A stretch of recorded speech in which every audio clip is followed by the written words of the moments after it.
성도 여러분, 안녕히 주무셨습니까? 네. 안녕히 주무셨어요? 아침에 기운이 다 빠져서 사랑이 안 나와요? 예. 감사합니다. 이 새벽에 깬다는 것은 참 큰 특권이에요. 그렇죠? 예, 여러분들 참 하나님께 많은 복을 받으셨습니다. 첫째, 건강해야 이 새벽에 깰 수 있죠. 아무리 마음이 있어도 건강하지 못하면 이 새벽에 깰 수가 없어요. 그런데 하나님께서 우리에게 건강을 주셔서 이렇게 나올 수 있도록 은혜를 주신 것 감사합니까? 예. 또 몸은 아무리 건강해도 영적 건강이 없으면 나올 마음이 없어요. 그렇죠? 근데 여러분들 마음에 영적 건강을 하나님께서 주셨어요. 그래서 성전에 나올 그런 의욕을 갖게 하여 주신 것 얼마나 감사합니까? 예. 그래서 이렇게 영육 간에 건강을 주신 하나님께 이 아침에 찬양 돌립니다. 자, 오늘 말씀은 신물교훈 23장인데요. 주의 포도원이라는 제목의 말씀입니다. 본문의 말씀은 마태복음 21장 33절로 46절입니다. 좀 긴 말씀인데요. 그래도 우리가 본문을 읽고 말씀을 함께 드려보겠습니다. 우리 남녀로 읽기보다는 저하고 여러분하고 같이 좀 읽겠습니다. 제가 홀수를 읽으면 여러분 짝수를 읽어주시기 바랍니다. 마태복음 21장 33절로 46절입니다. 33절 제가 읽겠습니다. 다시 한 비유를 들으라. 한 집 주인이 포도원을 만들고 산울로 두르고 거기 즙자는 구유를 파고 망대를 짓고 농부들에게 세로 주고 타국에 갔더니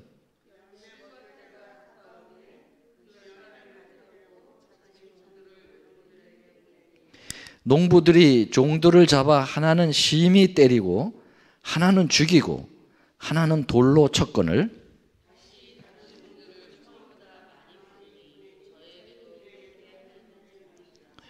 후에 자기 아들을 보내며 가로되 저희가 내 아들은 공경하리라 하였더니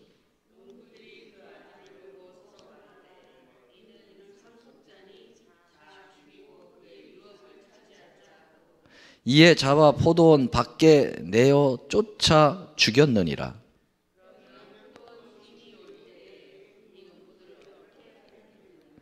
저희가 말하되 이 악한 자들을 진멸하고 포도원은 제때의 실과를 바칠 만한 다른 농부들에게 새로 줄지니이다.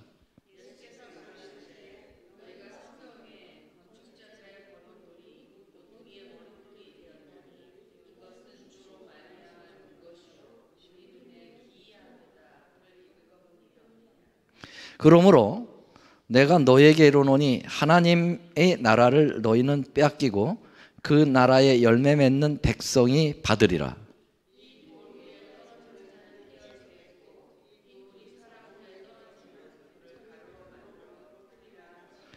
대제사장들과 바리새인들이 예수의 비유를 듣고 자기들을 가리켜 말씀하심인 줄 알고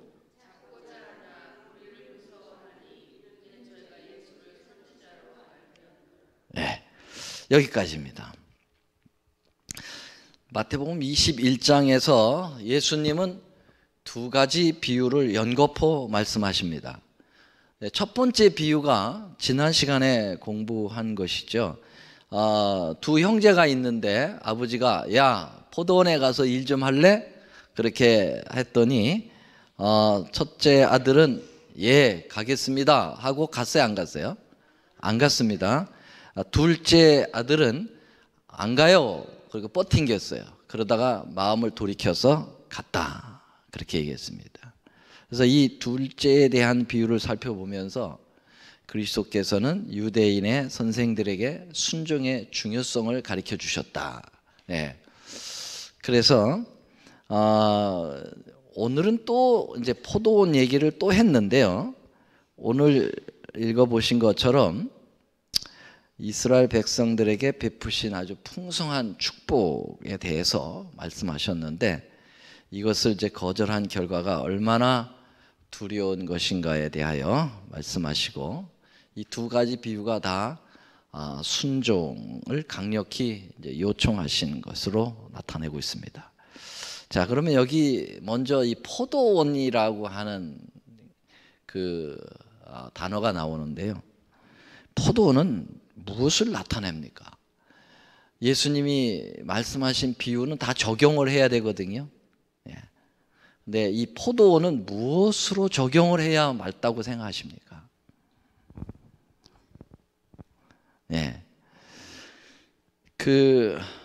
예수님은 비유를 말씀하실 때 창작적으로 이렇게 말씀하실 수도 있으세요. 그런데 대부분 많은 비유 가운데는요, 구약에 있는 말씀을 인용을 해서 비유로 또 말씀을 하시죠. 그래서 여기에 이 포도원 비유도 예수님이 바로 창작해서 말씀하신 것이 아니고 구약에 나오는 말씀을 인용해서 비유로 말씀하신 것입니다. 구약 성경은 누가 이 말씀을 주신 겁니까? 아버지 하나님이 주셨고 신약은 예수님이 주셨고 그렇습니까? 신구약이 다 누가 주신 거예요? 하나님, 성부, 성자, 성령께서 다 역사하셨던 거죠. 그렇죠? 그러면 구약 성경도 예수님께서 다 말씀 주신 거예요. 그렇죠? 그러니까 구약의 저자도 예수님이고 신약의 저자도 예수님이고, 그러니까 구약에 대하여 예수님이 당신이 그 주신 기별이니까 다 알고 계시죠. 예수님은 입을 벌리면 다 말씀에서 말씀으로 연결시켜 하시는 그러한 모습이 그런 것에서 오시는 겁니다. 그래서 먼저 여러분들이 이사야 51장을 한번 찾아보겠습니다. 예수님이 어디서 이 말씀을 가져왔는지를 찾아보겠습니다. 이사야 51장 1절로 4절에 있는 말씀인데요. 이 말씀을 읽어보면 여기서 가져왔구나를 딱 알아볼 수가 있겠습니다. 자, 이사야 54장 54 이게 제가 5장이네요. 이사야 5장 1절로 4절입니다. 이사야 5장입니다. 1절로 4절. 방송 때문에 제가 좀 읽어보겠습니다. 내가 나의 사랑하는 자를 위하여 노래하되 나의 사랑하는 자의 포도원을 노래하리라. 뭘 노래한다고요? 포도원을 노래하리라. 나의 사랑하는 자에게 포도원이 있으며 심히 기름진 산이로다. 땅을 파서 돌을 제하고 극상품 포도나무를 심었도다. 그 중에 망대를 세웠고 그 안에 술틀을 팠었도다. 좋은 포도 맺기를 바랐더니 들포도를 맺혔도다. 예루살렘 거민과 유대 사람들아 구하노니 이제 나와 내 포도원 사이에 판단하라. 내가 내 포도원을 위하여 행한 것 외에 무엇을 더할 것이 있으랴. 내가 좋은 포도 맺기를 기다렸거늘 들포도를 맺힘이 어찌민고. 여기서 이 포도원을 만들어 놓고 그 포도원에 대하여 상당한 기대를 걸고 있는 분은 누구십니까? 하나님이세요. 근데 이 포도원을 그러면 과연 누구를 이야기하는 걸까? 여러분들이 7절을 보시면은 아주 정답을 딱 얘기하고 계십니다. 이사야 5장 7절. 어느 분이 한번 좀 읽어 보실래요?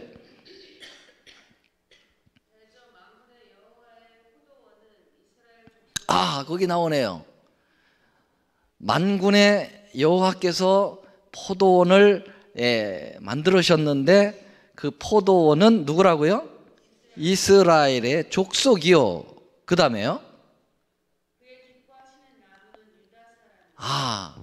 여러분, 이 포도원은 이스라엘 국가고요. 그 안에 있는 포도나무는 누구래요? 유대 사람들이라는 거예요. 그래서 이 포도원을 만들어서 거기다가 극상품 포도를 심었다. 이 극상품이 뭡니까? 극상품이 최고의 상품이다 이거죠. 가장 좋은 종자를 갖다 심은 거예요. 그래서 좋은 나무를 심었으니까 좋은 열매가 당연히 나오기를 기대했겠죠. 그런데 웬걸 열매는 뭘 맺혔다고요? 들포도를 맺혔다. 그래서 이 일이 어찌민고 그리고 아주 한탄하고 있는 모습을 말하고 있습니다. 그러면서 그 이사야 5장 7절에는 공평을 바라셨는데 도리어 포악이 왔다. 의로움을 바랐는데 도리어 부르짖음이 되었도다. 그렇게 한탄하고 계십니다. 이 하나님께서 이 이스라엘 백성에게 큰 특권을 주시고 그들에게 당신의 풍성한 선하심을 넘치도록 축복을 나눠주셨다 이거예요. 그런데 이스라엘 백성들은 하나님의 기대에 다 져버렸다 하는 그런 안타까움을 표현하고 있는 것입니다. 자, 그래서 여기 실물교훈 286쪽에는 이렇게 이것을 주석했습니다. 하나님께서는 유대 백성들을 통하여 만백성에게 당신의 풍성한 축복을 나누어 주시는 것이 그분의 목적이었다. 이스라엘 백성을 통하여 당신의 빛을 온 세상에 비추는 길을 마련하시고자 하셨다 그랬습니다. 여러분, 포도원을 가꾸면 포도가 나오죠. 그러면 주인만 먹어요? 그거는 누가 어떻게 합니까? 상품으로 해서 많은 사람들에게 제공을 하잖아요. 그렇죠? 네. 그런 것처럼 우리 주님은 이 포도원을 만들고 이 포도원을 통해서 좋은 열매가 열리면 그것을 인근에 있는 많은 사람들에게 먹이려고 했다라는 거죠. 예. 자, 그러면은 이스라엘 백성들은 특별히 이제 중간 역할을 하는 겁니다. 예. 하나님의 도구의 역할을 하는 것입니다. 하나님께서 직접 하실 수도 있지만 하나님 그렇게 하지 않으시고 이스라엘 백성을 통해서 세상을 하나님의 아름다운 그 열매를 먹이기를 원하셨던 거죠. 그래서 그렇게 하려면은 좋은 나무를 심을 수밖에 없었다고 하는 사실이죠. 그래서 주님은 이스라엘 백성들을 특별한 목적으로 선택을 했기 때문에 특별하게 그들에게 축복을 주셨고 특별한 은혜를 베푸셨다라고 하는 것입니다. 그래서 아무나 갖다가 그 이스라엘 백성으로 만든 게 아니라 우리가 아는 대로 이스라엘 백성의 시조가 누굽니까? 시조가 누구죠? 아브라함입니다. 이 아브라함이라고 하는 특별한 인물을 선택을 하신 겁니다. 아브라함은 어떤 사람입니까? 갈대아 우르라고 하는 완전 우상 제국에서 우상이 들끓는 곳에서도 하나님의 거룩한 말씀과 진리를 붙들고 독야 청청했던 그러한 훌륭한 하나님의 귀한 백성이었죠. 그래서 이 아브라함이라고 하는 걸쭉한 인물을 불러가지고 그에게 축복을 또 주시면서 너는 이제 만백성의 조상이 될 것이다. 너의 씨가 하늘의 별처럼 바다의 모래처럼 많을 거라고 축복을 하시면서 그것도 이제는 너는 이제 우상 제국에 있지 말고 내가 지시한 땅으로 가라고 명령하시면서 그를 끌어내서 가장 좋은 가나안 땅으로 그를 인도해 가시는 거죠. 이 가나안 땅이라고 하는 것은 오늘날의 팔레스타인이고 예루살렘에 있는 지역이지 않습니까? 그것은 세계 지정학적으로 보면은 가장 지구 중심에 있습니다. 3대 대륙이 만나는 꼭지점이 바로 거기에요. 학자들은 초생딸 지역이라고 얘기하고 있는데요. 바로 그 지역입니다. 그게 이제 유럽과 그 다음에 아프리카와 아시아가 만나는 지역이에요. 그 길목입니다. 여러분들이 무슨 센터를 세우면은 센터가 중심 아닙니까? 센터의 저기죠. 중심에다가 세워야지. 우리 교회도 한인들이 가장 많이 살고 있는 밀집 지역에다가 이렇게 세우는 거 아닙니까? 제가 지난번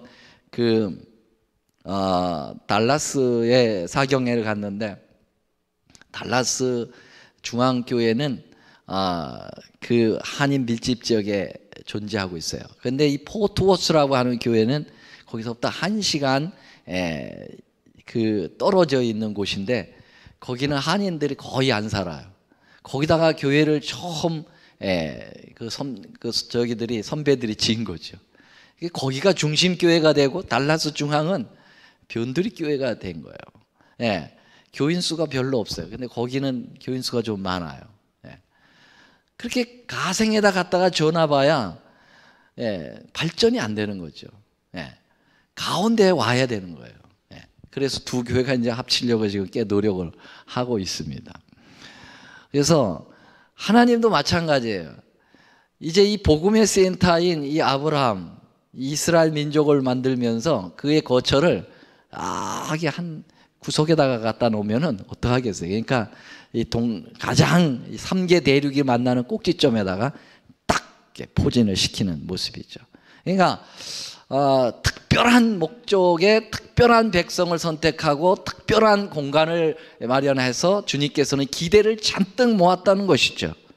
그런데 이스라엘은 끝까지 하나님을 거절하는 모습이 참으로 안타까운 모습인 것입니다. 근데 특별히 여기 보면은 포도원 가운데 망대를 세웠다, 그런 표현이 나와요. 망대는 무엇을 상징할까요? 망대. 망대. 이 포도원에 망대를 세웠다 그랬어요. 이 망대는 우리가 무엇으로 적용해야 될 것 같아요? 자, 포도원은 이스라엘이고 그 안에 있는 나무는 이스라엘의 민족 유대인이고, 그러면 그 포도원에 있는 높은 망대는 무엇으로 적용해야 될까요? 하나님의 성전, 교회를 이야기해요. 이 성전을 세운 거예요. 성전까지 세워가지고 하나님이 성전에 역사하십니까? 임재하십니까? 지성소에 쉐키나의 영광으로 항상 임재하여 계셨죠. 이스라엘 백성들이 40년 동안 광야 생활을 할 때 성전 중심으로 모여 다녔거든요. 그때 성전에 구름이 딱 떠나면은 성전이 따라 움직이고, 구름이 딱 서면 성전이 서고, 거기에 하나님의 임재가 있었어요. 그래서 성전이 있다는 것은 하나님의 임재가 있다는 것입니다. 다시 말하면 이 이스라엘 백성에게는 언제든지 하나님이 임재하여 존재하셨다고 하는 사실입니다.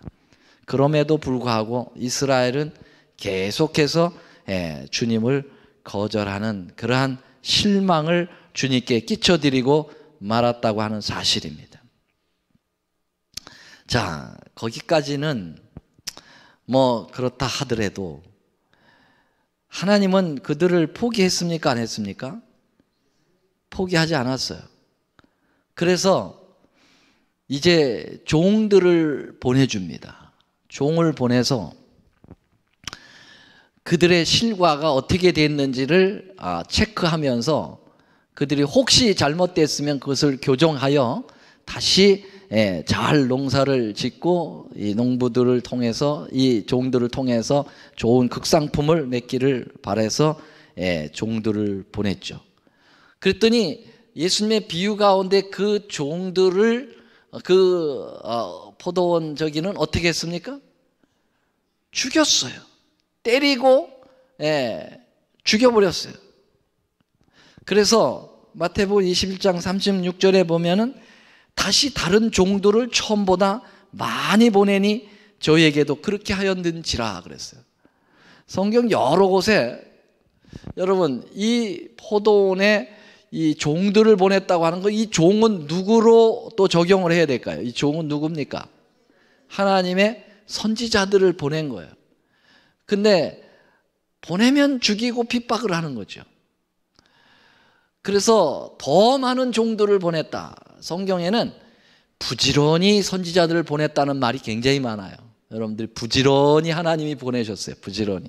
아주 삼태기로 그냥 쏟아 부으셨습니다. 여러분들이 이 소선지서, 이번에 이제 사경에 우리 강사님이 소선지서를 연구를 할 건데요. 굉장히 흥미가 있을 것입니다. 소선지서는 12권의 소선지서로 되어 있는데요. 호세아, 요엘, 아모스, 오바댜, 미가, 나훔, 하박국 쫙 나가잖아요. 이 소선지서들을 보면은 넘어가는 유대에 하나님께서 만간 힘을 다하여 끝까지 이스라엘 백성들을 위하여 선지자들을 보내고 또 보내고 보내는 그런 역사를 우리에게 보여주고 있는 거예요. 여러분, 얼마나 많은 선지자들이 이스라엘, 북방 이스라엘과 남방 유다에 쏟아져 부어졌는지도 몰라요. 그것은 하나님이 그만큼 이스라엘 백성들을 끝까지 사랑하려고 했다는 거예요. 예. 그러나 선지자들을 그들은 오히려 죽였습니다. 이사야, 에레미야, 에스겔. 예. 이사야는 톱으로 썰어 죽임을 당했어요. 예. 므낫세에 의해서. 에레미야는 얼마나 핍박을 했든지 감옥에다 가두고 두들겨 패고 눈물의 선지자예요. 에스겔, 엘리야, 여러 선지자들이 왔지만은 다 핍박을 받아요. 핍박을 받고. 그래서 결국은 마지막 누구를 보냈다고 그랬어요? 아들을 보냈다 그랬어요. 아들을, 상속자인 아들을 보내면 아들은 공경하겠지. 그런데 심지어는 아들 딱 보는 순간 농부들이 어떻게 했어요? 유업을 이을 자가 왔으니 요 놈을 죽이면 그 유업이 우리에게 오겠다 생각을 하고 그 유업을 받을 그 아들 상속자를 포도원 안에서 죽였어요? 밖에서 죽였어요? 안에서? 자세히 읽어보세요. 39절. 안에서 죽였는지 밖에서 죽였는지. 이에 잡아 포도원 밖에 내어 쫓아 죽였느니라. 여러분, 이것은 매우 의미가 있습니다. 예수님이 십자가에 달려 돌아가실 때 예루살렘 성 안에서 죽으셨어요? 밖에서 죽으셨어요? 밖에서. 성 밖으로 갈보리 산상으로 끌고 올라가서 죽였습니다. 그래서 옛날 구약 시대에 어린 양을 잡을 때 영문 밖에서 죽이도록 돼 있어요. 그것은 바로 예수님이 갈바리산 이 예루살렘 밖에서 돌아가실 것을 상징한 겁니다. 여전히 이 비유에서도 예수님을 포도원 밖으로 내어 쫓아 죽이는 그러한 것으로 정확하게 표현하고 있습니다. 아들을 죽이다니, 참 이것은 기가 막힐 노릇입니다. 하나님이 사랑하시는 아들 그리스도께서 포도원 주인의 요구를 주장하시기 위하여 이 땅에 오셨다. 그러나 농부는 그를 노골적으로 모욕하면서 우리는 이 사람이 우리에게 왕노릇함을 싫어하노라고 말하였다. 그들은 그리스도의 품성의 아름다움을 시기하였다 그랬습니다. 293쪽에는 포도원의 비유를 통하여 그리스도께서는 제사장들에게 절정에 달한 그들의 악행을 묘사하여 보여주신 후에 그들에게 이렇게 질문하셨다. 포도원 주인이 올 때 이 농부들을 어떻게 하겠느냐? 제사장들은 깊은 흥미를 가지고 이 이야기를 듣고 있다가 이 비유가 그들 자신과 어떤 관련이 있는 것도 생각지 못하고 다른 사람들과 함께 이 악한 자들을 진멸하고 포도원은 제때의 실과를 바칠 만한 다른 농부들에게 새로 줄지어다 라고 하였다. 그러니까는 예수님이 이렇게 비유로 막 얘기하고 있는데 자기들에게 하는 것도 모르고 그렇게 무지했다 그랬어요. 눈치를 잡지를 못하고 다른 사람에게 줘야 된다 그랬어요. 자기들의 운명을 자기들이 말아버리고 말았습니다. 그래서 말이 시대로 주님께서 이스라엘에게 돌아가는 특별한 특권인 제사장 나라를 양도하게 되었어요.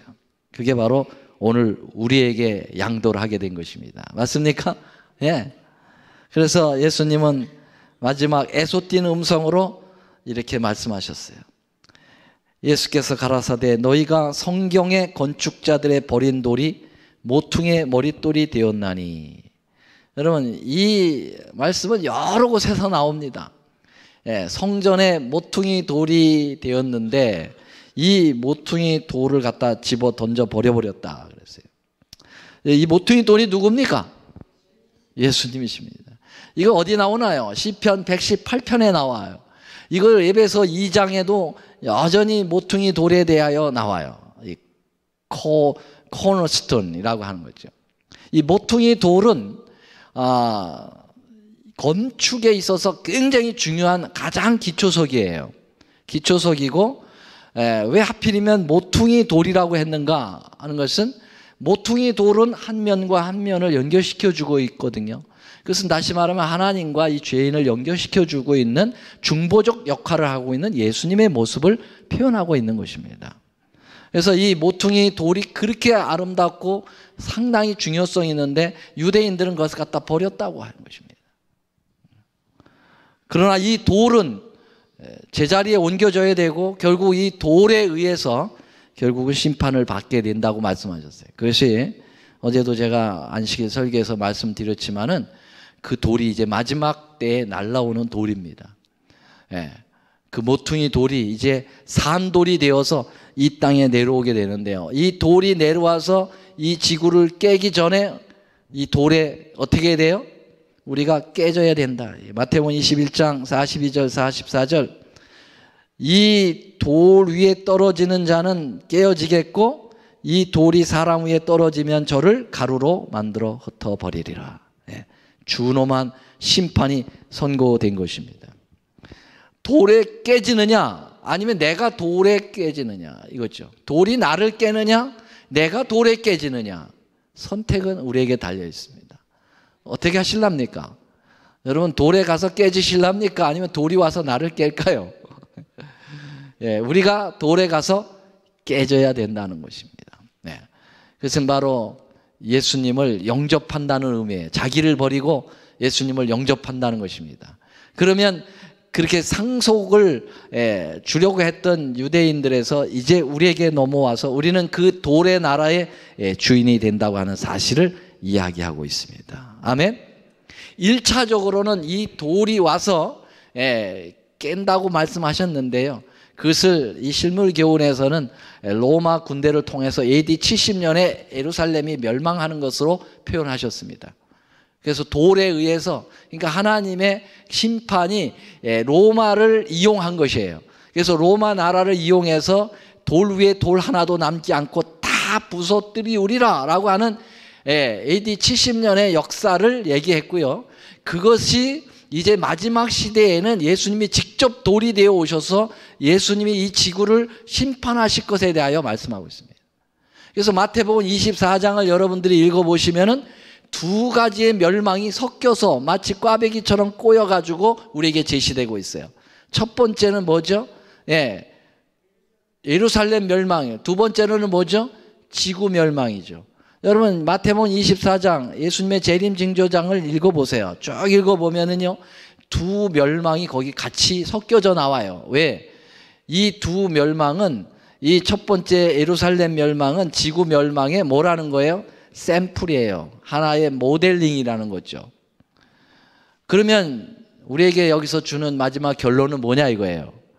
여러분 이 포도원은 첫째 누구한테 적용해야 되느냐? 유대인에게 적용해야 돼요. 포도나무는 유대인이고 포도원은 이스라엘이에요. 그러면 여러분 이게 마지막 멸망까지 연결을 하고 있다고 하면 이 포도원은 누구에게 또 적용을 해야 됩니까 여러분? 이 포도원은 누구에게 적용할 수 있어요? 네?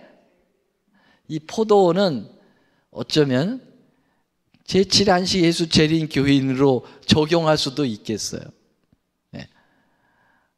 하나님께서 특별한 목적으로 선택을 하신 거죠. 재림을 준비시키기 위하여. 근데 이스라엘을 특별한 목적으로 선택한 건 유대인들만, 이스라엘만 구원하려는 거 아니라 그들을 통해서 전 세계 사람들에게 복음을 증거하려고 했는데 그 역할을 못하여 들포도를 맺힌 것처럼, 여러분, 우리 제7의 안식 예수 재림교를 선택한 것은 우리들만 구원하려고 하는 것이 아니라 우리들을 통해서 새 천사의 기별을 증거해서 수많은 다른 교파의 사람들, 안 믿는 사람들, 불교 믿는 사람들, 마호메트 믿는 사람, 모든 사람들을 구원하려고 우리를 선택했는데, 우리가 우리만 구원을 받는 줄 알고 착각하고 그들에게 복음 전하지 않고 여기 안에서 옥닥복닥거리다가 들포도를 맺히면 우리도 똑같은 세상의 마지막 멸망에 도달할 수 있다라고 하는 것이죠. 맞습니까? 네. 그래서 이중 적용을 해야 돼요. 예수님의 비유 가운데 대부분은요, 이중 적용입니다. 하나는 그 당시의 적용이고 또 하나는 마지막 시대의 적용이고 각 시대에 적용할 수가 있다는 사실이죠. 자, 오늘 말씀 여기서 마치면서 우리는 주님의 포도원입니다. 주님께서 우리를 포도원으로, 우리는 거기에 심겨진 아주 극상품의 나무들이에요. 특별한 목적으로 우리에게 그러한 기회를 주신 거예요. 예. 그래서 이제는 무슨 열매를 맺혀야 됩니까? 극상품 열매를 맺혀야 돼요. 예. 그것은 바로 성령 하나님과 연결된 삶에서 극상품 열매가 맺힐 것입니다. 오늘도 성령님과 함께 하시기를 간절히 바랍니다. 그래서 좋은 열매로 마지막 끝까지 우리 주님께 극상품의 포도 열매를 드려서, 주님께서 우리가 착하고 충성된 종들아, 이제 네가 작은 것으로 충성을 했으니 큰 것을 너에게 주리라 하고 그 아름다운 하늘 본향 모두를 우리에게 주실 그날까지 최선을 다하시는 여러분과 제가 되기를 간절히 바라면서 말씀을 드리겠습니다. 감사합니다. 하나님의 거룩한 은혜의 말씀에 저희들 함께 동참할 수 있도록 은혜를 베풀어 주셔서 감사드립니다. 우리 하나님이 과거 이스라엘 백성들을 극상품 포도나무로 인정하시고 포도원에 망대까지 세워서, 그리고 수많은 종들을 보내고 심지어는 상속자 아들까지 보내어 그들을 끝까지 지키시려 했지만 끝까지 거절하고 예수님까지 버려버린 이스라엘을 버리실 수밖에 없음을 오늘 배우면서 주님이 마지막 때의 역사가 다시 반복되지 않기를 바랍니다. 우리들을 극상품으로 사용하셔서 이 마지막 남은 무리로 세계에 아직도 죽어가는 많은 영혼들에게 복음을 전하기를 바라고 또 바라시고 우리에게 기대를 걸고 계시지만, 혹시 우리가 끝까지 주님을 거절하고 주님의 그 뜻에 부합하지 못한 삶을 산다면, 오 아버지여, 우리는 또 한 번 이스라엘에 당한 그 비운의 운명을 우리도 밟을 그러한 경우가 있음을 기억하고 깨어 기도하며 회개하고 주님 앞에 나가고 우리에게 전달하신 이 아름다운 기별들을 세계 끝까지 증거하도록 주님 하나님의 참된 새 천사들이 되도록 도와주시옵소서. 주님, 이제 하나님의 말씀을 저희들이 배웠사오니 그것을 실천할 수 있도록 기도하고 또 하나님께 개인적인 우리의 간구와 소원을 아랠 때 주님 함께하여 주옵소서. 예수님의 이름으로 감사하며 기도 올리옵나이다. 아멘.